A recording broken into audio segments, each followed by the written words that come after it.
Olá, seja bem-vindo ao Somos Mais Que Um, nosso bate-papo sobre carreira, sobre caminho, sobre trilhas profissionais. E hoje eu vou trazer uma pessoa aqui, que eu vou apresentar daqui a pouco, Neto Parada. E é Neto mesmo, né? Te chamo de Neto, né? Neto, melhor. E nós vamos falar aqui de duas coisas muito importantes e atuais. Primeiro, um pouco de empreendedorismo. O Neto é um empreendedor serial, né? Já teve vários negócios, vai falar um pouco sobre isso. Mas também falar sobre como é possível usar a gestão, o marketing digital, conteúdo, na gestão do crescimento das empresas. Né? Hoje há uma grande dificuldade das empresas em buscar novos clientes, em capturar novos leads, e existe muita coisa meio, né, assim, não bem organizada, muitas promessas falsas por aí, mas tem também um trabalho sério, um trabalho organizado, um trabalho desenvolvido a partir de um processo. Nós vamos falar um pouco sobre isso também. Então, quero te agradecer, né, por estar aqui no sábado, né, de manhã. Sei que sua agenda é super corrida, a gente já vem tentando falar há um tempo já, né? Uhum. E, Neto, eu queria primeiro que você contasse assim, a sua trajetória, né, de onde você vem, sua formação, o que você fez, como que você foi se encaminhando um pouco para o empreendedorismo, né? E depois a gente fala um pouco mais sobre esses outros temas. Primeiro, obrigado, professor. Sei também que a sua agenda não é simples, então a gente encaixar duas agendas corridas não é fácil, né? Obrigado pelo convite. Eu amo fazer o que eu faço e falar um pouquinho disso para mim é lazer. Então, sábado de manhã é o dia certo para a gente poder bater papo. Bom, vamos lá. Contando um pouquinho da minha trajetória, né? Então, eu me chamo Neto Parada, eu sou sócio fundador aqui da CPDV Brasil. A CPDV, esse nome diferente, é o Centro de Pesquisa e Design de Vendas. Né? Então, a gente olha para vendas, para marketing, para negócio, pensando de forma mais acadêmica. Então, não adianta a gente ficar só, eu respeito todos os gurus da internet, mas só olhando lá, por tal, fiz isso, deu certo. Né? O CEO tem que ir para frente da câmera para poder todo mundo está nessa toada agora. E a gente entende que venda é um processo científico. A ideia de uma venda é, quanto mais gente eu tenho no topo do funil, mais venda eu vou fazer. E aí, cada ajuste que eu vou fazendo durante esse processo, desde gerar ali um interessado até de fato converter em uma venda, é um percentual que eu aumento e às vezes o mesmo investimento eu consigo muito mais venda. Então, esse é o olhar que a gente sempre teve. E eu, enquanto empreendedor, eu já estou nesse processo há algum tempo, assim como você, e posso dizer que eu comecei a empreender com 14, vendendo CD na escola, né? Mas Queimando seriamente, CD.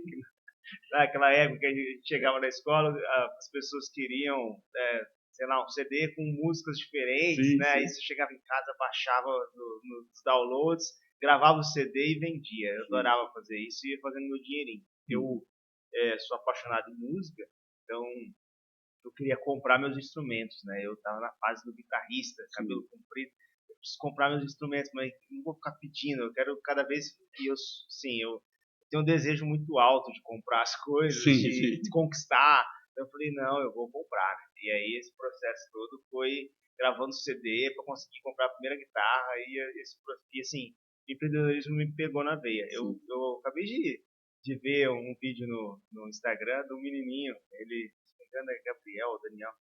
O cara tá de carro assim, ele fala assim: ó, o Daniel já abriu a lojinha. Aí ele vira direita no carro dele, tem um menininho sentado vendendo doce, mas todo arrumadinho, assim, uma barraquinha, Sim, sim. né? Claramente ele não tá fazendo aquilo que ele precisa, Sim. ele tá fazendo aquilo que ele quer.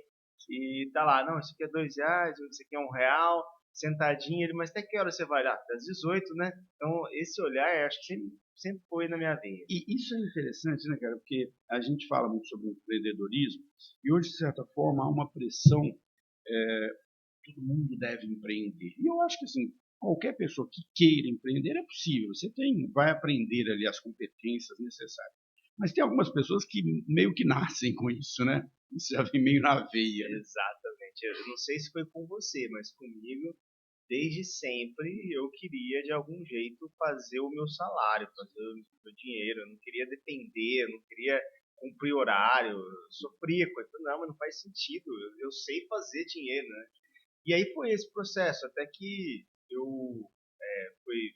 trabalhei em alguns grupos, como por exemplo o Grupo SEB, que é um grupo grande aqui de Ribeirão Preto, e aí eu tive o convite de montar uma empresa lá no Rio de Janeiro, então a gente montou uma consultoria de M&A, né, para comprar e fazer a fusão de escolas. Então o Grupo Estava SEB um momento que isso estava muito forte, muito né? alto, o CAD, que é o Conselho, né, da área de educação, estava até bloqueando algumas compras, porque os grupos estavam ficando super empoderados e poderia virar ali quase que um monopólio. Hoje nós temos alguns dos maiores grupos do mundo, né, de educação, na verdade. Nós temos, e não só um, né, no Brasil, são grupos muito fortes.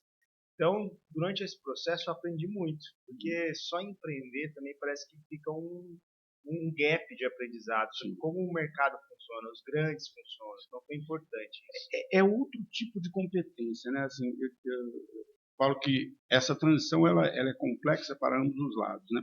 E tem essa veia empreendedora, quando ela cai numa empresa, são processos, são alçadas, são uma hierarquia que às vezes te prende, você fala, gente, o que eu estou fazendo aqui? Mas do outro lado também, né, quem está acostumado a trabalhar em grandes empresas e tem, eu costumo dizer que tem o peso da caneta, né, porque você decide uma coisa, toda uma estrutura se move, né, para fazer aquilo. Quando você vem para o empreendedorismo também é um choque, né, porque você decide, você tem que fazer, você tem que implementar. Você decide para você mesmo executar. Exatamente. Né? Mas a gente fala assim, que quando você está no mercado corporativo, você tem que ser bom de mesa. Né? Que é bom de mesa? É saber fazer uma boa reunião, é saber ter uma boa liderança, ter um bom poder de convencimento, comunicação. O empreendedorista tem que ser bom de execução, tem que se entregar rápido, fazer rápido, você tem que ser aquele cara conectado, é diferente. Até para vender, né? A gente tem um dos clientes que a gente tem, vende para empresas grandes. Aí é um plano de benefícios, como se fosse um seguro, um convênio. Sim. Então, você vai conversar com quem? Eu vou conversar com a pessoa do RH. Essa pessoa do RH, por mais diferenciada que ela seja, ela não vai tomar uma decisão sem uma canetada, né? Sem um diretor, sem um presidente. Então, qual é a negociação com ela? Então, quando você trabalha num ambiente corporativo, você sabe como funcionam as coisas. Quando você trabalha no empreendedorismo, a história é outra, né? É outro mundo. É outro mundo. E aí, durante esse processo, eu, ainda como consultoria no Rio de Janeiro, eu estava trabalhando no ambiente corporativo, né? Sentado, tinha que ser bom de mesa. E aí eu resolvi abrir minha primeira escola, Sertãozinho. E aí, cara, essa história de ser bom de mesa, vai para o outro lado. Eu pago as contas, eu vou para a rua buscar os clientes, no caso os alunos, que era uma escola. Eu tenho que saber contratar a professora, eu tenho que saber olhar se o professor está entregando dentro do cronograma, do conteúdo programático. Então eu olhava para aquilo e falava, acabou, o que eu sei fazer não funciona aqui, né? E eu me lembro, assim, no primeiro dia que eu abri a escola e esperando entrar, né, várias pessoas. Abrir a porta. Cara, nada, zero visitantes na minha escola. Aí eu falei, nossa, eu vou com uns balões lá fora para ver se chega alguém. E nada. Aí eu falei, não sei fazer isso. Não sei fazer isso. Aí eu fui buscar ajuda profissional. E interessante, né, Neto, que as empresas, muitas delas, escola especialmente, já que a sua área é muito essa também, lógico que hoje tem outros tipos de clientes, mas as escolas também têm uma certa dificuldade em fazer isso, elas não conhecem bem esse modelo, né? Às vezes na graduação elas conseguem atrair pelo próprio nome da instituição, às vezes, mas quando você fala de pós-graduação, por exemplo, a maioria dessas escolas, até bem tradicionais, elas não sabem vender, né, esse produto. Tem uma questão no ambiente escolar, por ser até muito acadêmico, ele tira um pouco esse olhar de chamar de inovação, mas de como o mercado funciona. Então, nós temos lá o corpo acadêmico, que está focado ali nas aulas, nós temos o time administrativo, agora o time de matrículas, ele não ele nasce na necessidade, ele não é algo formatado, com boas práticas, que sabe olhar um bom funil, sabe o que cobrar de uma agência de marketing, ou sabe o que cobrar de um time de marketing. Então você vê que para essas instituições é difícil começar. Mas uma vez que ela ganha corpo, né, a marca tem um certo peso, aí é natural que as coisas vão caminhando, as matrículas vão aparecendo de forma... Porque a qualidade da instituição traz isso. Então o primeiro aluno fala, nossa, cara, o curso é sensacional. Primeira turma, já leva para a segunda, vai criando um processo. Mas se você fosse começar um negócio hoje, se eu pegar uma empresa de 20 anos ou 30 anos, falar assim, começa um novo negócio com uma nova marca, certamente hoje Vai ser.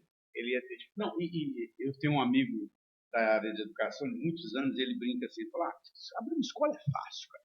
Você compra umas cadeiras, compra uma lousa, compra lá umas mesas e tem 30 anos de experiência no negócio, né? E aqui em Ribeirão, recentemente, você deve ter acompanhado, nós tivemos uma experiência aqui de criação de uma escola, né, que é a Harvey, que me mostrou exatamente isso que você falou, né? Quando você tem um bom corpo acadêmico, mas tem gente de marketing por trás também, que você começar uma escola do zero, com um ticket médio alto pra caramba, e logo no primeiro, segundo ano você formar turmas grandes e cheias, mostra um alinhamento muito grande desses dois lados, do acadêmico e do comercial. Né? Ali, se somar as experiências, né, tem 200 anos. Dá para juntar um 200, né? Porque eles sabem muito bem, né, que jogo que eles são dos maiores aí, é a junção de grandes empresários. Né? Agora, para uma pessoa normal, né, uma pessoa que está começando do zero, um empreendedor, pode ser uma escola, pode ser uma lojinha de capinha de celular. A pessoa vai apanhar, né, nos primeiros meses. Não, e tem uma coisa, né, assim, falando de educação e falando de empresas em geral. Você falou uma coisa que é interessante. Quando você vende B2B, você vende principalmente serviços, consultoria. Eu vendo consultoria, a minha consultoria há muitos anos. Você não bate na porta do cara e fala assim, oi, tudo bem? Eu vendo consultoria. E o cara fala, nossa, bicho, eu estava esperando alguém aqui. Né? A venda de uma consultoria é um processo que às vezes leva um ano, né, cara? Você entra ali, às vezes, pelo RH. Vou dizer um negócio simples, um treinamento, que é um produto, não é nem uma consultoria, um produto, um treinamento. Você entra pelo RH, mas aí o RH já tem os fornecedores dele, às vezes já fez todo o plano do ano, aí você tem que entrar depois ali, né, na hora que ele vai começar a fazer o planejamento do ano que vem, aí você já tem que ter criado ali um relacionamento com esse cara do RH, mas é o que você falou, não é ele que vai decidir sozinho, vai ter que ter uma canetada. Então são processos, principalmente no B2B, que são muito longos, né, e você precisa ter um acompanhamento, né. Hoje, hoje a CPDV ela atua com pequenas e médias empresas. Então, diferente de grandes empresas, quando a empresa ela está em um certo nível de maturidade, eles organizam o orçamento do ano, né? Eles têm um planejamento, eles entregam o orçamento do centro de custo, do RH, do dono do RH, vai ter que tocar aquilo, né? Dentro daquele orçamento, se tiver sobra, ele vai ter que mesmo assim pedir aprovação. É um processo muito organizado. Quando eu vou para pequenas e médias, que eu acho que é esse mercado que movimenta o Brasil. Sim, grande parte das empresas do Brasil, grande parte dos empregos do Brasil estão nessas pequenas e médias. Então são elas as que mais precisam de ajuda hoje. Se você chegar para vender uma consultoria para elas jamais vão falar, não está planejado no meu orçamento de 2020. Eu sou muito pequeno para isso. Eles querem saber o seguinte, cara, eu estou com uma dor latente e eu preciso resolver. Não é aquela dor da grande empresa que demanda talvez uma estrutura de orçamento que eu possa encaixar isso no ano que vem. Não, é assim, minhas vendas pararam e se continuar assim, 2 meses quebra a empresa. Então eu preciso... Ele não tem fluxo de caixa. Ele não tem esse preparo e ele não tem nem às vezes um time que suporta ele. Então o time ele é muito executor, é um time muito operacional. Ele não tem um cara para se sentar na mesa e pensar junto com ele quando tiver um negócio. E aí tem uma coisa que o Dimas veio aqui e falou, que é verdade, e no caso dele, ele é uma média empresa, que existe uma solidão desse gestor, você pode chamar de CEO, de presidente, diretor, de dono, de qualquer coisa, ele está sozinho, né, nessas decisões. E aí vem hoje esse conceito de comunidade, esse conceito de educação menos regulamentada, né? Das pessoas buscarem ali um clã, um nicho, um mentor, porque isso não está muitas vezes num curso de graduação, é quem está batalhando ali, que eu acho legal, eu acredito que isso apoia o empresário, só que a gente tem que tomar muito cuidado, porque não é porque deu certo para um que dá certo para outro, né? Então, e aí vem a visão muito da CPDV. Eu estou, enquanto consultor de empresas, desde 2020, e a CPDV, eu tenho um sócio, que é o Thiago Fernandes, e ele está há uns 15 anos fazendo isso, né? Quando eu comecei a entender isso e a gente resolveu se tornar sócio, é porque eu e ele enxergamos a mesma coisa. Olha, legal, muito legal ouvir esses caras da internet, eles motivam, eles geram uma comunidade, eles fazem a pessoa ter o desejo, só que muitas vezes eles não conseguem ajudar de fato. Porque ele está falando com várias empresas. Você dá Eu chamo disso de pílula motivacional, né? Ele te motiva, e você sai dali, pô, tá, agora o que eu faço? Exatamente. É impossível você dar o mesmo remédio para várias pessoas com problemas e doenças diferentes. Então, a pessoa está com uma dor diferente da outra, eu vou dar o mesmo remédio, que é a mesma mentoria, o mesmo modelo, e vai funcionar. Eu não consigo enxergar isso. Eu acho que para alguns vai dar certo, para outros eles vão gastar dinheiro. Então, A grande maioria, né? O que você falou.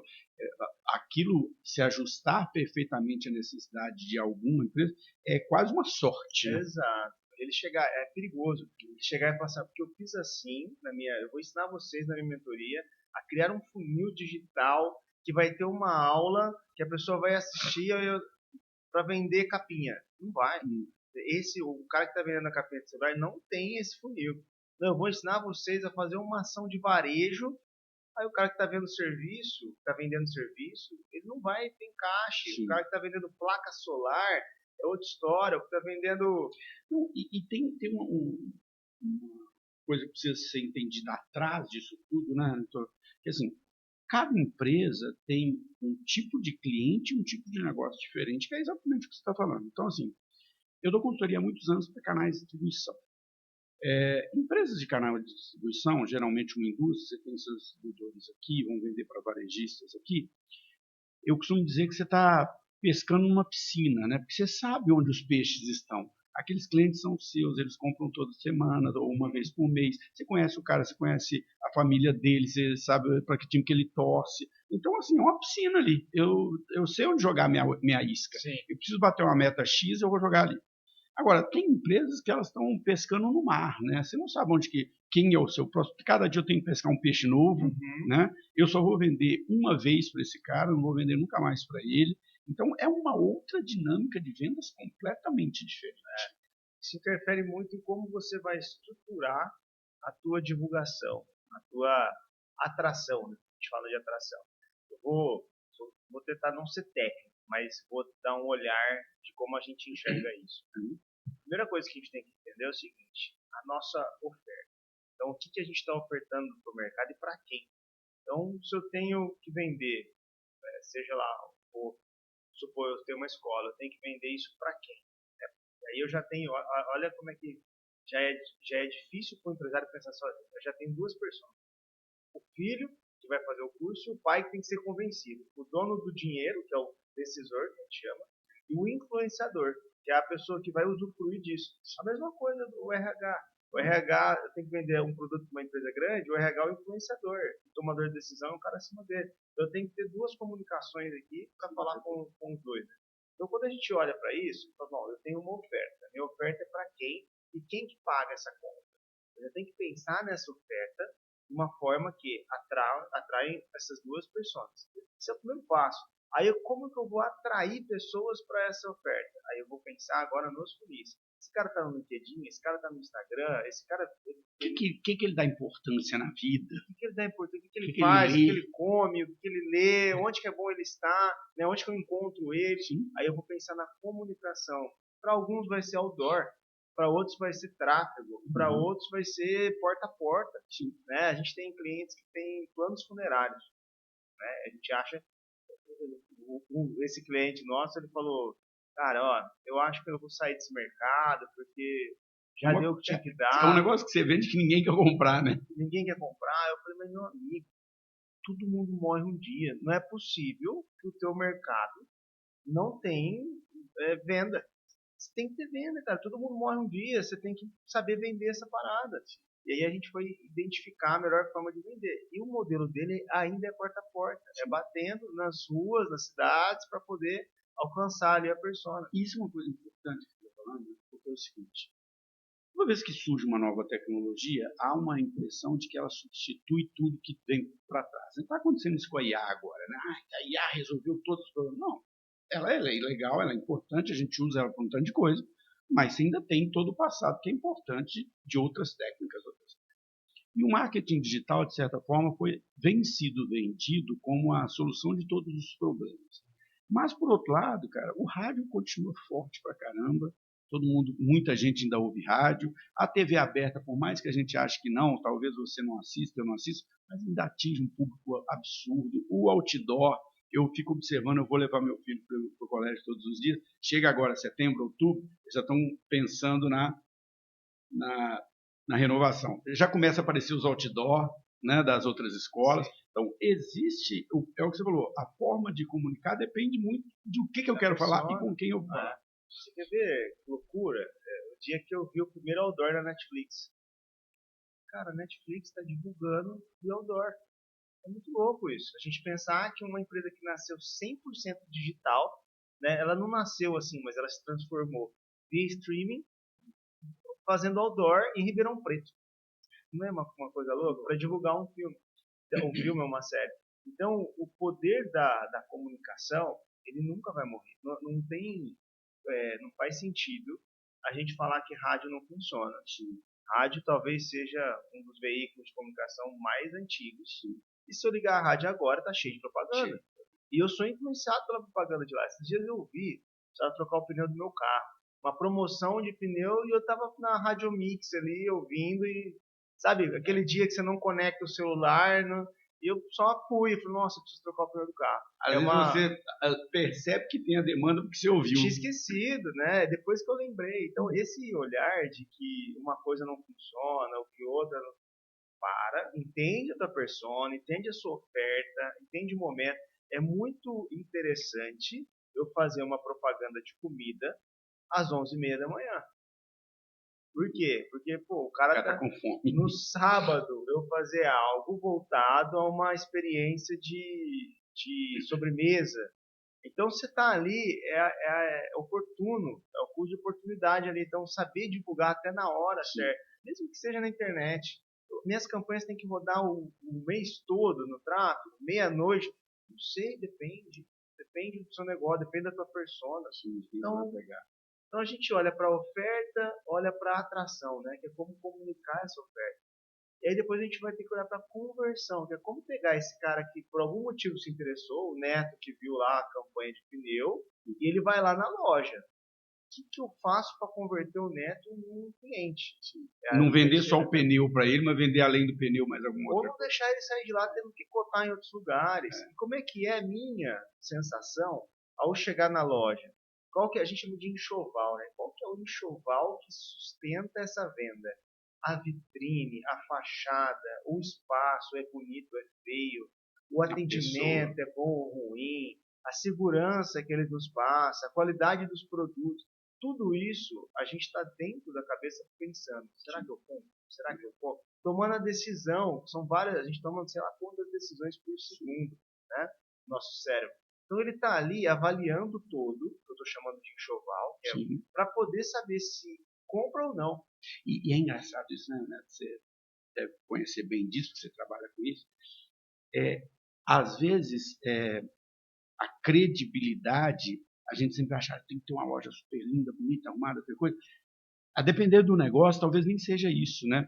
Em algum, por exemplo, oficina mecânica. O pessoal gosta mais daquela oficina que passa uma tradição assim, do que aquela muito moderna. Isso aqui deve ser caro, porque... Né? Então, você tem que entender até o negócio, o produto que o cara está comprando para entender como comunicar isso. Né? Eu posso dizer que até seu filho está com quantos anos? 17. Daqui a pouco ele está um novo motorista aí, né? Quando ele tiver com uns 25, talvez, ele vai tentar escolher uma oficina sozinho. Antes ele vai perguntar para você. E aí, pode ser que a pessoa, dona da mecânica lá, ela cria o seu filho, né? Cria uma relação com o seu filho de confiança e ele vai para lá o resto da vida. Pode ser que ele troca de óleo acontece. Pode ser que ele tenha que escolher uma nova. E na escolha de uma nova, ele não escolhe como você escolheu no passado. ele, na geração dele, vai olhar outras coisas para tomar decisão. Por exemplo, ele pode olhar se o cara, como é que é o Instagram. Ele vai olhar no Instagram e vai falar assim, a NPSS parece ser boa. O que a gente não faria se fosse escolher uma mecânica. A gente ia pedir uma indicação. Qual é o melhor mecânico aqui da cidade que pode me atender bem? Você falou, eu sei que a CPDV hoje não trabalha só com escolas, mas você tem um grande know-how de venda de cursos e a educação vem passando por uma grande mudança nos últimos anos. E a educação é engraçado isso, né? Isso que você falou é perfeito. Eu sou influenciado, lógico, por um outdoor, por uma propaganda, por um trabalho feito lá no marketing digital, né, por uma campanha, mas é uma decisão que envolve muito a questão da tradição, mas também daquilo que eu vejo ali na escola, né, como você falou, do ambiente, do enxoval que ela estava perdendo. Mas, por exemplo, eu tive essa experiência agora com meu filho há 2 anos, quando ele foi para o colégio que ele estuda hoje. Você pega aqui em Ribeirão, tem 4 ou 5 colégios que são mais ou menos do mesmo nível, né, em termos de qualidade, em termos de preço, em termos de tradição, são todos muito parecidos. Então, você tem o CEIP, tem o CPP, onde ele estuda, né, vários. E o que eu percebi, né? Bem antes do momento da matrícula, parece que eles influenciam, pega uma mãe influenciadora, que ela começa a falar com todo mundo, todas as outras mães, assim, não, eu vou levar meu filho para tal, eu já estou fazendo a matrícula lá, eu vou antecipar a matrícula para não perder a vaga, porque senão perde a vaga. E aí cria-se um movimento, assim, de ida, né, de um grupo de alunos para aquele colégio muito movimentado por uma pessoa, um influenciador. Isso é uma característica desse mercado, né? Quando sai um aluno, normalmente ele não sai sozinho, ele leva uns amiguinhos dele, porque mais do que os filhos, né, os estudantes amigos, são os pais amigos que confiam entre eles, as mães que se reúnem. Porque assim, você tem um filho, né? Você tem um amiguinho, você quer saber quem que é o pai, onde que mora, o que faz. A gente faz umas festas no início do ano só para conhecer. Né? Eu não tenho filho ainda, mas eu lembro dos meus pais fazendo isso, né? Eles falam, quem que é esse menino? O que ele faz? Não, fala para ele vir aqui em casa um dia para conhecer, né? Mas você vai na casa dele. Por quê? Porque eles andam em grupos, né? Então, ao tomar a decisão de sair de uma escola, certamente ele vai levar alguém com ele. Ele vai levar um grupo de pessoas, né? Principalmente se ele for uma pessoa mais influente. Então, o mercado de educação, mais do que isso, ele tem que estar próximo do decisor, não só do aluno. Então, assim, premissa, qualidade no ensino. Pô, ele não tem como... Se não for assim, não abre sine qua non, né? Não tem jeito. Não abre, sabe, é como qualquer empresa. Premissa, qualidade na entrega que você faz. Seja um produto... Se não for isso, nem abre o jogo, nem começa. Vai fazer outra coisa da vida. Aí, passado por isso, o que eu vou olhar? Eu vou olhar quem é o decisor. Como que eu estou próximo desse decisor? Como é que eu crio uma relação de vínculo com esse decisor? Eu vou tentar somar o que a gente falou até agora. Falamos lá da oferta, falamos de atração, conversão. Próximo passo. Então, eu tenho uma oferta legal, atraí a pessoa que eu quero, converti ela, agora começa a relação. Então, é justamente isso. Como é que eu me relaciono com o meu cliente? E essa relação muda o jogo. Porque esse cliente ele pode ficar 1 ano ou fazer uma compra, ou ele pode ficar 10 anos. Trazer outras pessoas. Eu fui o tipo de aluno que estudou do pré ao terceiro colegial na mesma escola, de ponta a ponta. Eles convenceram o meu decisor, no caso minha mãe e meu pai, que lá tinha uma boa qualidade e que eu não precisava sair de lá para melhorar. Eu lembro de termos discussão em casa, se deveríamos ficar nessa escola, se deveríamos ir para uma outra, né? Mas aí vem, mas a outra só pensa em vestibular, né? Aquela história toda. E isso é outra coisa importante, né? Assim, eu gostei muito do que você acabou de comentar, porque eu vi muita gente nessa decisão do ensino médio, assim, mas eu tenho que ir para uma escola que vai bem no vestibular, no Enem. E eu falava, não, mas peraí, tem outra coisa aqui que eu preciso também, eu quero que meu filho tenha outro lado da... Então, o que eu comunico também eu vou falar com públicos um pouco diferentes. Às vezes é o mesmo público, mesma faixa social, mesma coisa, mas que tem vontades, desejos, necessidades um pouco diferentes. Falando especificamente de escola, eu gosto muito desse tema, né? Eu tenho uma pós voltada à pedagogia e a minha visão para isso já foi uma, hoje é outra, né? A gente prepara os alunos para um dia de prova, que é o vestibular, ou alguns dias de prova, onde ele é testado com as suas hard skills ali, né? Tecnicamente, o que você entende, como você entende. Aí eu entendi com o tempo que esse processo pedagógico ele é muito mais que ensinar conhecimento, né, em matérias e conteúdo. Ele prepara o aluno para uma vida. Então, desde as habilidades, inclusive socioemocionais, que ele vai ter que ter no futuro, né? Desde como ele vai se apresentar para os desafios da vida, como ele vai reagir e as relações que ele vai fazer. As relações que ele vai fazer. Então, hoje, é muito difícil escolher uma escola. Não é uma coisa simples, porque como ele trata o aluno naquela escola, como um número, como um case de sucesso que passou no vestibular, ou como um ser humano que tem uma vida de sei lá quantos anos pela frente e que cada desafio que aparecer ele pode reagir de uma forma A ou B, que não depende só da escola. Você percebe que a própria comunicação de escolas diferentes falam essas duas coisas. Tem escolas que só falam assim, eu vou te passar na melhor escola, eu aprovei X pessoas, eu aprovo tantos por cento dos meus alunos, e a outra vai falar, né? Outras escolas vão ter esse outro discurso mais amplo, né? Mais voltado ao senso de comunidade, a preparação desse aluno para a vida adulta. E todo esse processo, quando a gente fala de escola, ele é complexo. Eu entendo que é importante dois lados. Só que o aluno, se você pegar, né, se você está com 17, ele tem que tomar uma decisão. Ele não está pronto. Ele está ali, o que eu faço? Muitas vezes ele escolhe, eu já fui o cara que critiquei, né? Começa uma faculdade, começa outra, cara, não quer nada com nada. Mas, na verdade, ele está se contando. Falar para ele. Grande parte dos meus temas aqui, das minhas entrevistas, são sobre isso aí. Né? Porque muita gente que passou por aqui fez uma escolha, às vezes forçada pela família, ou pelos amigos, ou pela profissão que era legal, e depois se arrependeram e mudaram. E hoje a pessoa fez direito, hoje trabalha no marketing, a pessoa fez, né? Exato. Caminho diferente. Eu tenho um amigo, só para concluir esse assunto, que eu lembrei agora, ele tentou educação física, não deu, estou comigo a vida toda. E aí ele começou direito, né? Aí eu falei, por que você mudou? Porque eu escolhi administração desde o D1, né? Desde o dia que eu saí eu gostava muito de empreender. Você é empreendedor. Né? Para mim foi uma escolha meio que não precisava pensar. E aí esse amigo meu falou assim, cara, eu escolhi direito que não tem número. Mal saber. Eu falei, pô, mas você decidiu porque eu não tenho. Eu prefiro definir o que eu não gosto de fazer do que eu gosto de fazer. Logicamente, trancou o direito, né? E foi fazer outra coisa. A decisão do aluno ela é complexa. Ele é muito novo para decidir uma coisa que é a vida inteira, né, cara? Ele não sabe, tá tudo bem ele testar e errar, né? Aí vem a pressão dos pais, que é uma outra questão, que ele não pode perder tempo, ele não pode...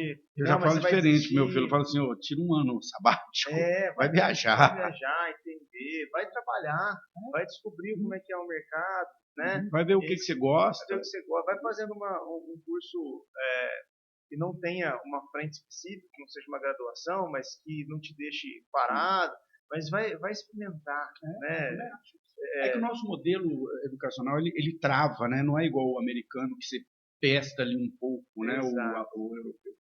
O Neto, ainda assim, daqui a pouco a gente vai mais um pouco para o que o CPDV faz hoje, mas já que você estava falando de educação e é uma área que a CPDV também, o CPDV também atua, eu passei nos últimos 20 anos, estou completando 20 anos agora no mercado de educação e foram anos muito intensos, né? Porque assim, quando eu comecei a dar aula, 2005, por ali, 2006, estava tendo uma grande explosão do ensino superior no Brasil.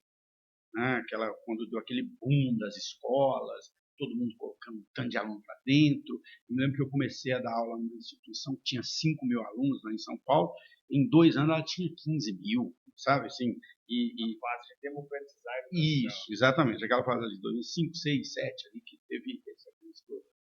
Logo depois, a primeira vez que eu gravei um conteúdo de EAD, que é algo que eu atuo muito até hoje, foi em 2007. O EAD estava começando. Depois o EAD foi gradativamente crescendo, 100%. E então as escolas estavam lotadas de alunos. Nessa época, a instituição que eu lecionava ainda era uma instituição do fundador ainda, não tinha sido comprada, e eles não sabiam trabalhar com pós-graduação e abriram a possibilidade dos próprios professores oferecerem a pós-graduação, desde que eles buscassem os alunos também e ganhavam ali uma comissão, um percentual de faturamento. E eu sempre fui comercial, sempre fui de vendas, eu montei uma pós-graduação, montei outra, depois outra, no final tinha 300 alunos. Aí chegou no momento, porque eu falo assim, o cara está aqui durante 4 anos, meu amigo, tem 4 anos para falar na cabeça dele, faça uma pós, faça uma pós, faça uma pós. E como autoridade. Exatamente. E aí chegou lá 2012, 2013, você passou por esse momento, as grandes fusões, os M&A lá, que todo mundo saiu comprando todo mundo, essa instituição foi comprada por outra, que foi comprada por outra, que foi comprada por outra, e o negócio foi ficando gigante, elas cortaram todos esses, né, aqueles acertos que tinha ali, foi tudo virando um grande negócio, beleza.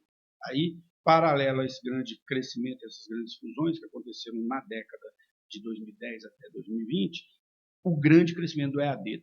O EAD foi se tornando um negócio gigante e, no final, até um pouco mal organizado. Aí teve a pandemia. E depois da pandemia, a educação como um todo ela mudou demais. Né? Você que acompanha esse mercado há alguns anos, você percebe isso. Primeiro, as escolas acho que muitas delas ainda não entenderam todas as mudanças, a tecnologia, como usar o EAD, como usar. A sociedade mudou, né? Porque isso é uma coisa que eu percebo na prática. Né? Eu dava aula para graduação em 2005, 2006, 2007, não tinha um celular na mão, né? Hoje você vai dar uma aula, está todo mundo no celular, né? Então, a própria dinâmica das escolas se tornou diferente. Mas, mais do que isso, eu acho que as escolas se descolaram muito da realidade. É o que você já falou, né? Elas ficam longe ali tem aquela parte acadêmica, né? Elas se descolaram na administração, isso é muito perceptível, né? E começou um movimento cada vez maior na internet de não precisa estudar, não precisa do diploma, não precisa disso, tem um cursinho curto, aí aparecem esses gurus que você falou que vende a coisa fácil. Então eu vejo hoje a educação, nesse momento, em um momento de crise de tudo, assim, de crise de se enxergar, de se renovar e de como atrair clientes também, né? Como atrair alunos. Não sei se faz sentido o que eu estou te falando, mas faz todo sentido. Eu vejo que em algum momento, eu não vou ser radical, né? Dizer que os valores se invertiram, mas a gente dá mais audiência para as pessoas que não estudaram, não se prepararam e de alguma forma cresceram no mercado digital, que é 1%, e os outros 99% ali brigando e apanhando para tentar ser ou fazer algo de extraordinário no digital que, né, às vezes é só entretenimento. Né? Dificilmente você encontra conteúdo de infotenimento, né, que é consumido em massa. O conteúdo de infotenimento é meio consumido por nicho. Então, eu vou lá, eu sou um dono de restaurante, eu vou seguir alguém que fala sobre restaurante, né? Mas, no geral, você vê muita gente perdendo tempo olhando conteúdos que não geram valor nenhum, não geram aprendizado. Então, criou-se essa massa menos, talvez, crítica, né, com o que é o mundo, como o mundo funciona. E aí eu vejo um monte de possibilidades também, de quem quer se destacar, de quem quer se diferenciar. Porque a gente fala da academia, né, da graduação, das escolas de ensino, elas trazem conceitos, elas trazem a base teórica, da onde nasce tudo, né? Com aquele conhecimento, como se tentar fazer uma analogia com o futebol. pode ter nascido aquele cara super habilidoso e tal, mas se ele não passar por uma base teórica de como fazer aquilo bem feito, como entender o jogo, como Preparar dominar o a bola, físico. preparar o físico, ele não vai bem. Ele vai ser aquele jogador mimado, que talvez não, né, é muito bom, mas que não fica de pé, né? Então, e aí você pega aqueles caras, aqueles jogadores que se preparam, você fala, meu Que Deus, estudam, né? esse cara vai parar com 60 anos, né? Ele é uma máquina. Então, eu vejo muito a gente querendo só a parte boa da história e não querendo se preparar. E eu, assim, eu fiz pós em gestão de projetos, eu fiz administração, eu fiz pós em pedagogia. Hoje eu consigo falar nessa mesa desse assunto porque eu entendo a base. Eu não vou falar, eu não vou fazer uma análise rasa das coisas, eu vou fazer uma análise mais profunda. E eu acho que a educação ensina isso também, que nada é simples de se entender, que você tem que ir buscar as origens das coisas, né? Exato. Porque a gente está numa sociedade que as opiniões são dadas sem muita Muita profundidade. É muito raso, é tudo muito raso. São opiniões rasas. E você se incomoda com isso. Quando você é um pouco crítico, você vai fazer uma reunião de família. Aí você escuta aquele tio seu. Você fala, nossa, cara, pelo amor de Deus. Não, você não sabe o que você está falando. Você está falando numa, né? Vamos falar de política. Por isso que política virou esse assunto. É todo mundo falando de Proibitivo. forma rasa e defendendo um lado ou outro sem ter a profundidade da coisa, sabe? Sem entender o que nós estamos falando por trás disso, né? Então, eu percebo que jovens e até adultos estão perdendo o valor do que é acadêmico, do que é conceitual, da onde nasce o conhecimento, né? Tudo tem Tem uma raiz, tem uma raiz. E é ali na academia que você vai aprender isso. Não é, né, no curso do mentor, porque ele já está olhando para aquilo de uma É o que você falou, ele está vendendo uma coisa ali que funcionou para ele, mas que talvez não tenha. Que isso é uma das principais coisas que a gente aprende na administração, né? Por que você faz estudos de caso na administração? Não é para você copiar aquilo que a Apple fez ou que a Amazon fez, porque se você fizer exatamente o que ele fez, não vai dar certo. O mercado já mudou, o mundo já mudou, a tecnologia já mudou. Então, o estudo de caso é para você entender assim, olha, esses princípios aqui, eu acho que o modelo, agora vamos entrar no CPDV, o modelo que vocês desenvolveram, né, ali o processo, ele está baseado não é em uma empresa que deu certo, né, mas num estudo sobre o que dá certo para a grande maioria das empresas. Né?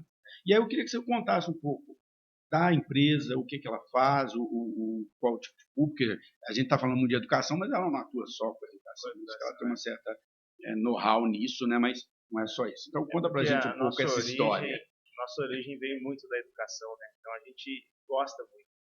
E é um prazer, assim, falar de educação. Eu amo educação.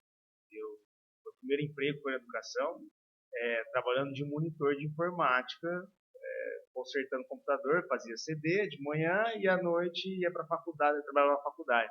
E cuidava lá dos computadores para deixar o computador funcional para as aulas de desenvolvimento de software. Sim. Então eu ficava ali, né, como monitor e tal. E aí minha vida toda foi respirando educação. Então eu e você temos isso na veia, não tem como ficar longe. E hoje o Grupo SEB é um dos nossos clientes. Então a gente entende muito de educação. Mas assim, a CPDV, ela nasceu, né, com esse olhar. Tanto que nós somos um centro de pesquisa e design de vendas. Eu adoro esse nome do design. Né? Porque tem a ver lá com design thinking, exatamente, tem a ver com tudo isso. As pessoas entendem design como uma coisa, né, só a parte o visual, desenho, né? Mas design é toda a jornada, é todo o olhar, é todo o desdobramento de uma técnica, de uma boa prática, de um entendimento sobre um conceito, como aplicar esse conceito em segmentos diferentes. Então, eu tenho vários conceitos de venda. A gente falou de alguns: a venda B2B, empresa para empresa, a venda B2C, a comunicação. O design de vendas ele passa por aí, né? E a pesquisa, quando a gente fala de pesquisa, é buscar as boas práticas. Então, o que o mundo, não só o Brasil, né? Porque a gente tropicaliza algumas coisas, mas o que o mundo está fazendo hoje para poder vender. Se a gente for para a China, eles falam do live commerce. O que é o live commerce? Você não precisa mais sair da tela que você está assistindo na live para comprar. A pessoa está mostrando a xícara ali, ele clica e compra, num clique. Enquanto isso, continua escutando. Então você vê lá, não sei se vocês já viram, mas aqueles shoppings vazios, só que várias lives acontecendo dentro do shopping, porque a E pessoa está aquelas cenas vendendo. fazendo a live com vários telefones ali ao mesmo tempo, que são várias contas, várias contas, uma em cada, né? E aí você olha para aquilo e você fala, cara, o design de vendas é outro ali. Né? Não, precisamos pesquisar aquilo, buscar o que tem de sacada ali e trazer isso em algum momento para o Brasil. A gente está todo tempo olhando, quase com P&D, assim, é buscar informação para tentar implantar nas pequenas e médias brasileiras. Nosso foco são as pequenas e médias, que é onde a gente entende como. E é legal isso, você falar disso, porque é aquilo que a gente estava falando no início, né? Todo mundo deseja vender para as grandes, né? Você tem o SEB, né, que é um gigante como cliente. Mas o que movimenta a nossa economia, os nossos empregos, né, são as pequenas e as médias. E elas não têm essa estrutura. Não tem. O empresário ele está lutando para ficar de pé, ele está ainda, né, se a gente fosse falar de estágio de empresa, ele está no estágio de sobrevivência. Então ele precisa sobreviver. Para depois chegar no estado de estabilidade, para depois ele pensar em escalar. Por enquanto, ele está ali, ó, preciso vender hoje para pagar as contas amanhã. Então ele, e assim, coitado do empresário, né? Brigando contra tudo e todos, né? Porque imposto, é taxa de juros, é isso, é aquilo. Taxa de juros alta, ele não consegue capitalizar para poder crescer, porque ele vai ter que pagar uma taxa de juros absurda. Ele não consegue contratar, porque tem todas as dificuldades aí do mundo de CLT, emprego, etc. Nem entramos nesse assunto, né, da dificuldade de encontrar gente hoje. Gente boa, qualificada, pessoas que, de fato, vão buscar academicamente e ajudar a empresa a crescer. Então, o empresário ele se vê numa mesa, tomando decisões e com dificuldade de sobreviver. Ele é um corajoso, ele é um guerreiro, ele é um cara que você fala assim, por que você escolheu isso? Ele não dorme direito à noite, ele trabalha até às 11 da noite. Exato, ele acorda trabalhando, dorme trabalhando.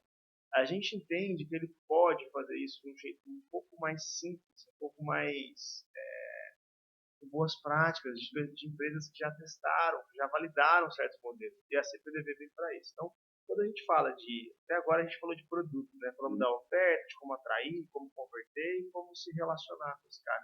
Mas esse é só um pilar dentro do método que a gente aplica. Né? A gente tem um método, uma metodologia, são 12 fundamentos. A gente falou de 4 fundamentos. Quando eu vou para processos, esse é o pilar que a gente falou só de produto. Quando eu vou para o pilar de processos, mas como eu organizo isso tudo que eu falei? Então, eu tenho um CRM, que é o tal do CRM, né? A ferramenta que eu coloco ali os interessados, os leads, e vou trabalhar eles para que eles convertam em venda. E quando eles viram clientes, eu tenho que me relacionar com eles para que eles comprem de novo. Onde que eu vou lembrar de falar com esse pessoal? Onde que tem o cadastro desse? Tem que ter um lugar. Esse lugar chama CRM. Né? Então, a gente sabe de onde que vem as vendas, a origem das vendas. Então, eu tenho 20 mil reais agora para investir, para crescer, para conseguir novos clientes. Eu invisto na onde? No rádio, no tráfego, no porta a porta. Onde eu vou investir? Se a gente não mede de onde que vieram os clientes, como é que eu vou saber o que deu certo e o que não deu? Então o CRM já traz um outro ponto que é importante para a gente. Você quer ver uma coisa, só para comentar? Meu cliente de consultoria são as empresas de distribuição. E já rodei o Brasil inteiro, já morei em vários estados do país fazendo isso. Uma das primeiras coisas que eu faço quando eu chego numa empresa, eu faço assim, me dá a base de clientes de vocês e vão ver qual foi a última vez que cada um comprou e quando que ele comprava e quando ele deixou de comprar. Porque é muito comum que as empresas estejam o tempo todo pensando em conquistar novos clientes e tiveram um trabalho absurdo para conquistar um cara e não vende mais nada para ele. E aí, quando você pega essa base de clientes ali, olha para clientes que não compram 90, 180, um ano, e você vai falar com esses caras aqui, aí você vai lembrar desse cara, você traz ali 10, 15% a mais de vendas sem esforço, sem grandes investimentos. Gastando zero. Normalmente é gastando zero. Né? Lembrei de 2 clientes aqui. Um que a gente resolveu fazer uma ativação da base. A base tinha os e-mails, e a gente vende produtos que tem um e-commerce, né, esse cliente. Então a gente pegou e falou, vamos pegar todo mundo que não compra mais de 6 meses, vamos gerar um cupom para esse pessoal, dispara por e-mail. Esse e-mail gerou 57 mil reais de venda. Quanto me custou? Me custou gastar um pouquinho de cérebro para poder montar um texto que faça sentido junto com o cupom para reativar uma base. Mas o empresário não tem tempo para pensar isso. Não tem tempo. Não tem prática nem tempo. Isso vem nesse pilar de processos. Isso não tem que ser pensado no momento de emergência. Tem que ser pensado todo mês, tem que ser analisado. Tem uma matriz, que a gente chama de para produtos, né? Matriz RFM, recência, frequência e monetização. Quão recente foi a compra dessa pessoa? Quantas vezes ela compra durante um período, seja um ano? Quanto que ela deixa na mesa? Quanto de dinheiro ela gasta com a gente? E aí você tem uma média disso. E aí as pessoas que estão abaixo disso, nós vamos Trazer elas reativar. para cá. As pessoas que estão acima, nós vamos aprender o porquê. O que elas buscaram a mais ali que a gente não sabe. Então, dá para fazer tanta coisa de forma, usando boas práticas, não estamos inventando a roda. Você quer ver outra coisa que eu sempre falo para fazer equipe de venda? É assim, ó. Quando você vai a um cliente, e aí eu estou falando especificamente desse modelo em que há uma venda repetitiva para os mesmos clientes. Quando você vai a um cliente e vende um produto para ele, todo o seu custo de deslocamento até lá, o custo do seu tempo para atender esse cliente, o custo da emissão da nota fiscal, o custo do transporte desse produto, tudo isso vai estar nesse produto. Se nessa mesma venda, além desse produto que eu já vendi, esse aqui já está vendido, eu vender mais um, todos os custos já estão pagos. A minha visita já foi. Esse cara, que é esse segundo produto, ele é quase que só lucro. Né? Assim, tirando o custo do produto, ele é quase só lucro. Exatamente. E ontem eu estava com um novo cliente, né? A gente está fazendo na fase de diagnóstico. O que significa isso? A gente está ainda descobrindo, dentro desses 12 fundamentos, onde tem oportunidade. Então a gente analisa os 12 fundamentos e vai dando uma nota para ele, como se fosse um semáforo, vermelho, amarelo e verde. Onde está vermelho tem que construir, onde está amarelo tem que desenvolver, e verde eu só preciso aprimorar. Então eu olhando para isso, e essa cliente ela é muito engraçada, ela tem uma loja de roupa. Ela falou, eu sei que a gente está na fase de diagnóstico, mas as vendas estão caindo, eu preciso, vocês me ajudem com urgência. Eu falei, vou ter que sair do meu método aqui, eu sou muito processual. Tá bom, qual é a dor? Ela, não, porque não foi ninguém na loja ontem, eu preciso que vá alguém. Eu falei, tá bom, então você vai fazer o seguinte, você vai montar um café da manhã na sua loja. Você vai pegar a sua base de clientes, vai pegar quem comprou mais vezes nesses últimos anos e vai convidá-las para o café da manhã. Pode ser para a gente testar? Tá, mas como faz? Então tá, abre o seu sistema. Vamos lá, abre o sistema. Baixa a sua base de clientes e a quantidade de pedidos que cada um comprou. Aí achamos lá onde buscar. Aí a gente verificou, é uma loja de moda feminina, tem mulheres que compraram 45 vezes nos últimos 2 anos. 45 vezes. Está lá todo mês. Está lá todo mês. Essa pessoa aqui, quem é o vendedor que cuida dela? Ah, é o fulano. Então você vai pedir para ele ligar para ela e convidá-la para o café da manhã amanhã. Porque a chance dela comprar, pelo histórico dela, é muito grande. Ela adora a loja. E aí a gente fez uma lista para ela. E o café da manhã está rolando hoje. Eu tô louco para saber como é que está. Como é que está sendo. Por quê? Porque o que nós gastamos com isso? Mas ela estava falando para mim de subir uma campanha, de fazer não sei o quê, a gente precisa mudar o nosso Instagram. Calma, vamos buscar. Só nessa lista saíram mais ou menos 3 mil clientes. Desses 3 mil clientes, a gente conseguiu falar com 300.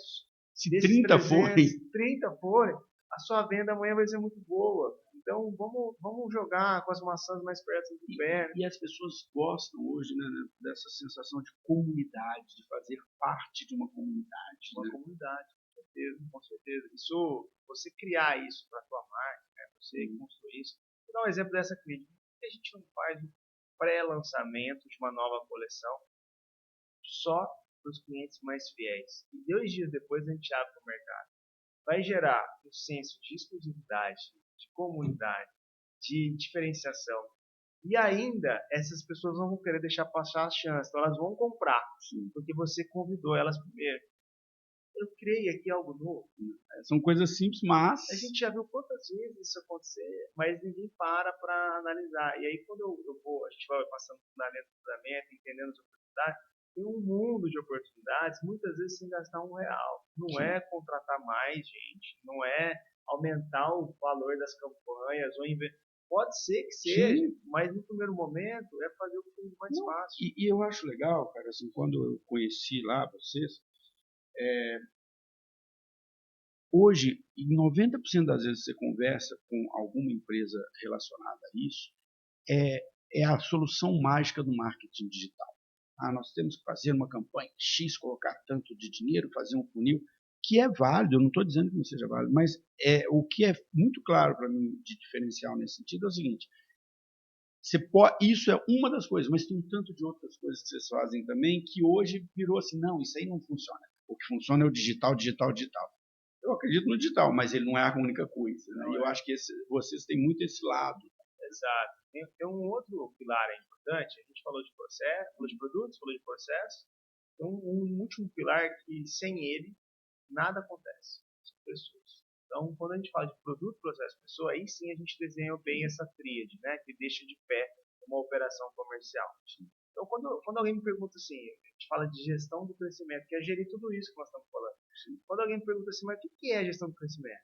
Aí a gente tentou resumir isso em uma frase. Então, é um conjunto de ações que, rotineiramente executadas, transformam essas ações em resultado. Então, quando a gente olha para isso, tudo que nós falamos não acontece se alguém não pôr a mão. Alguém tem que colocar a mão. E esse alguém é o teu time, é você. O empresário, a gente já falou no começo, muitas vezes é ele quem faz. Então não adianta a gente ficar teorizando se não tiver um grupo de pessoas dentro da empresa que vai executar todas essas ideias. E aí a gente entra no pilar de pessoas. E aí, cara, aí a coisa é mais baixa. Por quê? Porque pessoas, um dia acorda bem, outro dia acorda mal. Um dia vai, outro dia não vai. Um dia concorda, outro dia discorda. Um dia tá briga animado, com o outro dia marido, não tá. briga com a esposa e não quer fazer. Sente uma dor e vai pro... É gente. Meu sonho era trabalhar só com máquina, porque não ia ter esses problemas. Mas é assim. Então, quando a gente entra na questão de pessoas, envolve liderança, motivação, estar próximo desse pessoal, ritos de gestão, treinamento, porque elas não têm que nascer sabendo, não são obrigadas, né? Cultura da empresa, então... Que é um grande problema. Eu já discuti de cultura várias vezes aqui com pessoas muito legais e existe muito aquela cultura da parede, né? Que o empresário acha que é a cultura da empresa, e eu acho que no seu diagnóstico aí deve aparecer isso. E existe a cultura que é real, aquela que está lá no dia a dia, do cara que fala, ih, tá vendo, olha lá, né? Só, né? Cheguei tarde no ar-condicionado, né? Eu não fiz o que tinha que fazer, ninguém me cobrou. O outro ali que é parente do dono. Não, aí começam... Então, para nós, assim, como é que eu começo organizando gestão? Como é que eu começo organizando pessoas? Primeiro passo, se a gente aprender a fazer um negócio que a gente chama de daily nada mais é que uma reunião diária de 15 minutos. Olha que simples, eu não quero fazer a coisa mais difícil, não. 15 minutos de pé. Não é para ficar confortável, é 15 minutos de pé. Onde meu time está na minha frente, meu time de marketing, meu time de vendas, eu pergunto: o que você vai fazer hoje? Qual é o teu plano para hoje? Para eu saber se o plano dele tem coerência da onde a gente está buscando. Né? Eu tenho uma meta para alcançar esse mês. O que ele vai fazer hoje para alcançar essa meta? O que você fez ontem? Então, como é que você fez? Como é que você organizou o seu dia ontem? Quais foram os resultados? Quanto que você gerou ontem de resultado? Você sabe que eu trabalhei muitos anos na Ambev, né? E aí, você já deve ter ouvido falar nisso. A Ambev ela tem um rito diário, que é a reunião matinal, a gente chama de matinal, e ela tem de 7, hoje eu não sei, talvez tenha mudado, mas era de 7 a 12 minutos, a depender do dia. Então, assim, os 2 primeiros minutos eu vou falar do resultado de ontem. Ontem nós vendemos tanto, o resultado foi esse, os melhores resultados foram esse, beleza. Aí, nos próximos 2 minutos, eu vou falar das ações que nós temos para hoje, das coisas que nós vamos fazer para hoje. E aí, nos próximos, para encerrar os 7 ali, eu vou dizer quais são os objetivos do dia, beleza. E em alguns dias você tem ali mais 4 minutos que são motivacionais. Aí você vai fazer alguma coisa motivacional, alguma outra coisa. Não é todos os dias, hoje eu não sei como sendo, mas na época era assim. Pode parecer um rito assim, bobo, né? Que você fala, puta, é um negócio todo engessadinho. Mas por que era tão engessadinho? Para saber, não vou ficar aqui meia hora falando. Que a pior coisa que tem de manhã você chegar lá, aí o seu chefe começa a falar assim, meu Deus, que hora que esse cara vai parar de falar? Né? E ele pensando lá na casa dele. Isso, né? Então eu sabia que assim, os vendedores, né, e a equipe como um todo, ela sabia, são 7 minutos. O cara vai falar o resultado, vai falar quais são as ações do dia, vai dar nossos objetivos, vamos embora. Né? Isso aí. É um exemplo de um rito. Né? Esse rito, por mais que pareça simples, ele tem um apelo de médio e longo prazo muito forte. Ele está ditando a cultura. Se esse rito acontece no primeiro horário do dia, o dono ou o gestor tem que estar lá, o time tem que chegar na hora, porque senão perde o rito. Né? Se esse rito ele é feito com segurança e confiança de que nós não vamos falhar ele, então ele tem que acontecer, né? Garantia que ele aconteça. Todo mundo já se prepara, todo mundo já se organiza. No final do mês, a gente tem um negócio chamado previsibilidade, que é o seguinte: eu previ um valor, do jeito que a coisa está indo, nós vamos chegar lá, porque você está acompanhando, você está gerindo, você está fazendo Se a você gestão. perceber que tem um negocinho que não está indo, você Se ajusta. Fala, pô, mas como que esse cara não sabe o que ele vai fazer hoje? Você já pegou tua lista de clientes, já ligou, deixa eu te ajudar a organizar. Na reunião diária, você sabe quem está perdido no jogo e quem sabe exatamente o que tem que fazer para alcançar o resultado.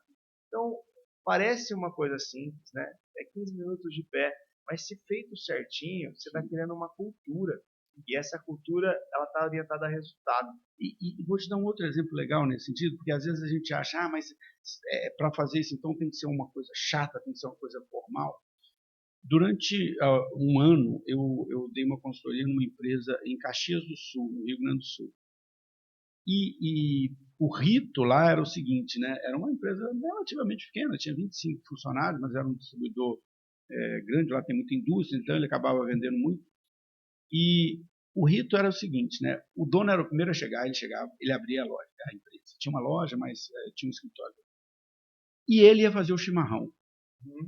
E quando as pessoas iam chegando, formava uma roda do chimarrão. Olha que legal, cara. E aí, porque é um hábito do local, da cultura do local, então todo mundo ia chegando, eu chegava, eu aprendi isso também, eu chegava, estava lá as 20, 15, dependendo, tinha algumas pessoas externas, mas ali 15 a 20 pessoas na roda do chimarrão. Essa roda do chimarrão demorava 20 minutos ali, mas era um momento assim, e aí, como é que foi ontem? Pô, e aquele cliente lá, e aquele não sei o quê, e hoje, o que, é que nós temos?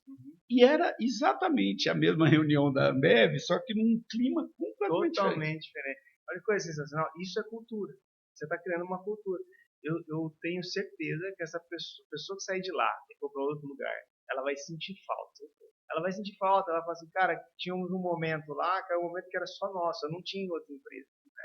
Esses dias eu fui cortar cabelo, e aí, assim, é até um pouco deselegante da parte do cabeleireiro, mas ele falou, eu saí de onde eu estava, aqui em Ribeirão Preto, o pessoal me desligou lá, e assim, o cabeleireiro tem um formato diferente, tem um modelo diferente de negócio, né? Ele que loca cadeiras de um salão. Mas o pessoal não queria mais que eu ficasse lá, só que eu sinto muita falta de lá. Eu falei, mas por quê? Deixa eu entender a cultura, né? Aí eu não consigo, minha cabeça vai... A gente não consegue. Não, deixa eu entender.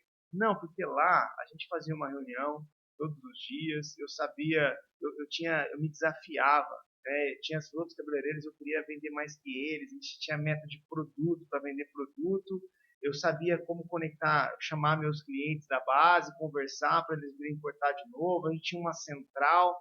Aqui, ó, eu não tenho vontade de trabalhar. E eu escutando, né, ele falando alto ali, eu venho sem graça. Aqui eu não gosto, eu não sou desafiado, eu não me sinto desafiado.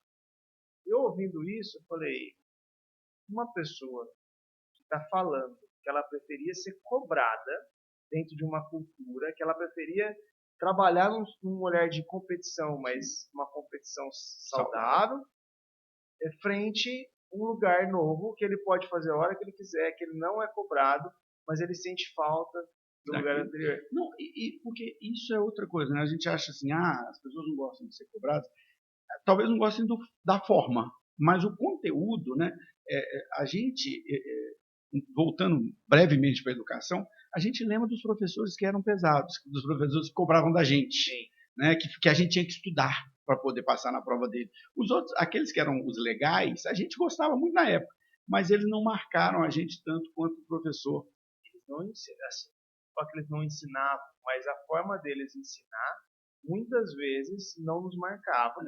E o conteúdo que eles ensinou muitas vezes a gente esqueceu. Já aquele professor, né, um pouco mais duro, ele conseguia fazer a gente aprender com mais qualidade. Neto, bom, 1 hora já que nós estamos falando, passa rápido, né? Pra caramba. E, bom, primeiro te agradecer bastante, vou deixar você terminar, mas só para encerrar, assim, né? Eu acho que é importante, tem 2 coisas aqui legais, depois eu encerro, né, que a gente conversou. A primeira delas é um pouco sobre empreendedorismo. Falamos um pouco sobre isso, acho que podemos depois falar mais sobre isso, né? Porque empreendedorismo é um negócio legal. Mas eu acho que o grande aprendizado para mim aqui hoje é a história de que, independente do tamanho do negócio que você tem, né, independente do que você faz, se é um serviço, se é um produto, né, às vezes o brasileiro ele gosta muito do jeitinho, da improvisação, não é habituado ao planejamento, né?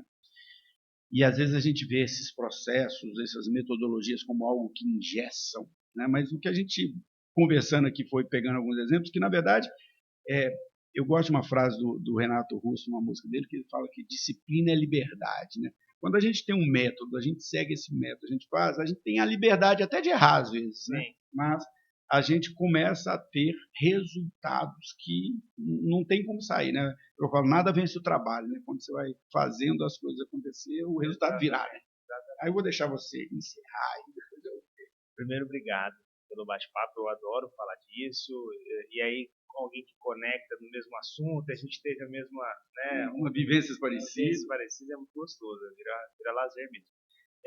Falando, encerrando aí esse olhar, eu acho que a gente pode fazer um bom comparativo com a academia mesmo, de musculação. Sim. Né? Quando eu falo de gestão do crescimento, são pequenas ações que se executadas rotineiramente, transformam aí sonhos em resultados. É isso. Se você vai na academia um dia e passa 24 horas malhando, as chances são de você se machucar, de você, né, não ficar bem.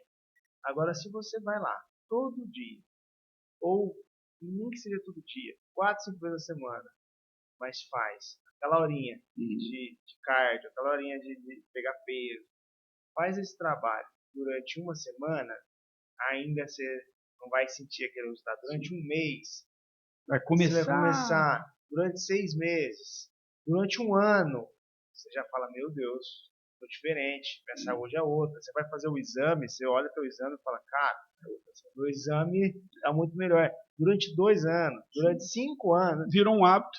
Quando você entende que se você fizer isso todo dia um pouquinho, você tem um resultado excepcional a longo prazo, muda o jogo. Você começa a falar, bom, é simples. E o que era difícil no começo vai virando cada vez mais fácil. Você já criou um hábito.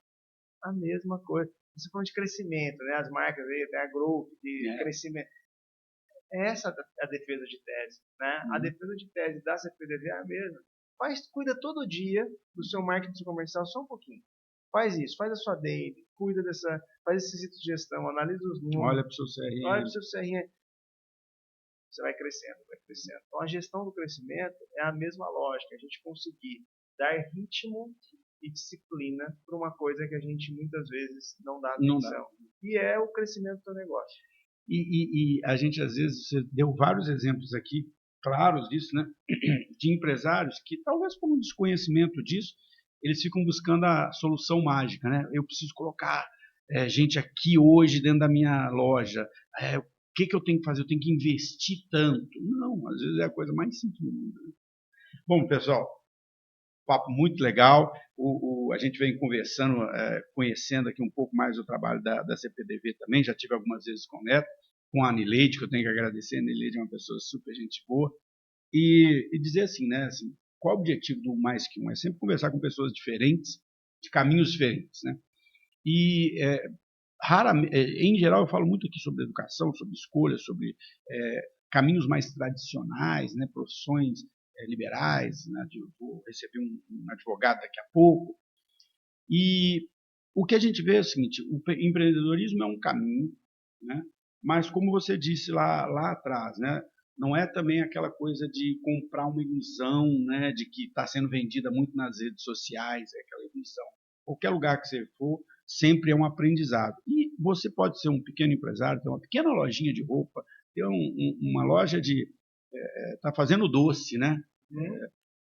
Se você fizer esse um pouquinho todos os dias, né? A disciplina de fazer um pouquinho todos os dias, você vai construir um negócio sólido. Não precisa nem ser grande, sólido. Exatamente.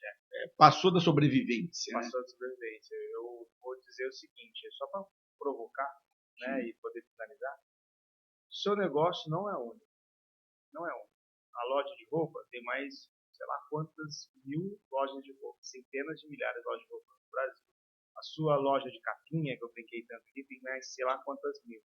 Por que que existe uma pessoa vendendo igual o mesmo produto que o seu e é 3, 4, 10, 15 vezes maior que você? O problema está na economia? O problema está na política? O problema está onde? É muito mais fácil a gente culpar, né? Todo o resto. Todo o resto. Então, o recado final é: tem que olhar para dentro. O crescimento do negócio tem muito mais a ver com o empresário e a sua empresa do que com o lugar que ele está, né? Com o ambiente que ele está. Então, esse é o cuidado que a gente tem. Eu evito muito falar sobre política, economia, essas coisas aqui, mas esse é um dos grandes problemas que eu tenho visto nos últimos anos acontecendo no Brasil. Está todo mundo muito preocupado em discutir esse político A ou B está prejudicando. E eu sempre falo assim, foca no trabalho, esquece lá, vamos aqui, vamos trabalhar. Né? É o que você falou, tem gente que nasceu no meio da crise e está grande, tem gente que, a gente deu o exemplo que nós tivemos recentemente, né, numa escola que está começando aqui, começou no meio da crise, e o cara está crescendo, está só abrindo negócio. Então, assim, foca no trabalho, né? Eu sempre falo, foca no trabalho. Faz o arroz com feijão bem feito, que ninguém vai passar fome. Essa é a ideia. Bom, pessoal, então, mais um papo legal. Eu sempre falo que toda vez que... Por que é mais que um, né? Porque toda vez que você conhece alguém, eu já conheci o Neto, mas nunca paramos para conversar assim. E toda vez que você conhece alguém, você se torna mais que um, né? Você aprende mais com algumas pessoas. Então, se você gostou do conteúdo, a entrevista vai estar inteira no nosso YouTube, inteira no nosso Spotify, mas também, né, com os cortes aí nas redes sociais. A gente acaba assistindo os cortes, né? Assistir inteira sempre é difícil, mas não deixe de assistir e de seguir a gente para que a gente possa conversar mais e aprender juntos sobre essa trilha, sobre esse caminho. Então, até o nosso próximo.